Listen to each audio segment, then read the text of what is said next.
Hi and welcome to the short tutorials. In this video I will discuss about now you can use different avatar for different server. This is the new update by the Discord. So how you can basically grab this feature. So watch this video till the end and follow the same procedure, and if this video really helps you out, do subscribe to my channel. So first of all you have to open your Play Store and you have to search for the Discord. So first of all you have to update your Discord from here. Right now my Discord is up to date, so I simply open my Discord from here.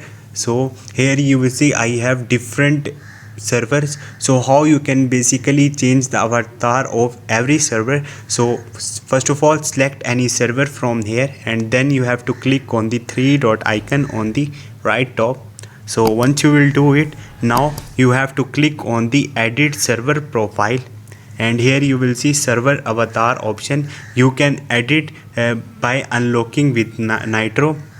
So you have to purchase the subscription of the Nitro to change this avatar. You can use a different avatar in each of your server and more with Discord Nitro. So unlock your Nitro and enjoy this feature.